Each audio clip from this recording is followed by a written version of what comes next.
goods movement industry. And so, we categorically disapproved of this scheme because, these drivers, although they're called independent owners, are really not independent. They work through a brokerage system in which you have over 300 trucking firms. And I say trucking firms because these firms actually don't own any trucks.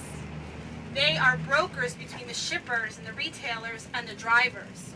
They don't own any equipment. They don't have any equipment costs. They don't have any employees. They don't pay into employee funds. They don't pay into Social Security. They don't pay into workers' comp.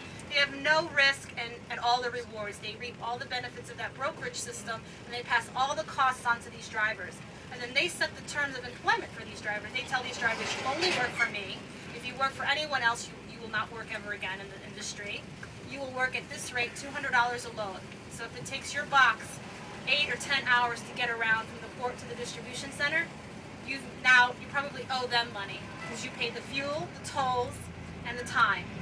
You get no health insurance, no Social Security benefits, no workers' comp, and then on top of that, you're told you are not allowed to organize.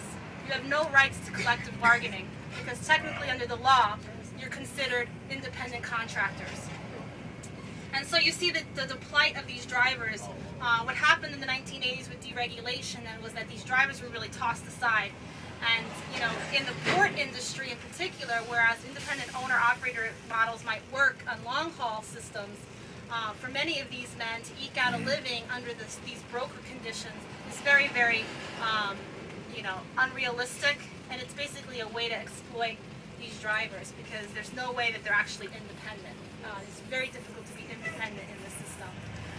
Right now there's lots of legal cases going through the Department of Labor, to try to question this misclassification of these workers, but it's a very difficult prospect because they're up against an industry that's very powerful. You're talking about Maersk's and Walmart's and Targets who don't want to see the costs of moving that good go up even by 50 cents. So why do these drivers continue to do this since it's such a poverty and It's a good question. It's a good question, and I'll tell you that the turnover in this field is over 75%. They have a huge shortage of drivers. There was a story on NPR recently on Marketplace talking about the huge shortage of independent owner contract drivers for specifically that reason, because many of these men get into this business thinking they're going to, the American dream. They're going to own their own truck. They're going to, work, these men work 12, 15, 16 hours just to make double load shifts in a day. Because they're holding on to that dream of making it big and owning their own truck, maybe one day owning 2 trucks and making a living at this. And as they get further and further into it, many of them get further and further into debt. Many of these men have above average rates of foreclosure and bankruptcy because they get themselves into these trucks that they can't fix, that they can't maintain, and they can't keep up with the rising fuel charges. So there's, many of them don't stay in it, and many of them have to fall out of the system. In addition to that, we have found through the years the tremendous amount of pollution burden, both on the men, the workers themselves who are exposed every day, and in the communities that surround this port.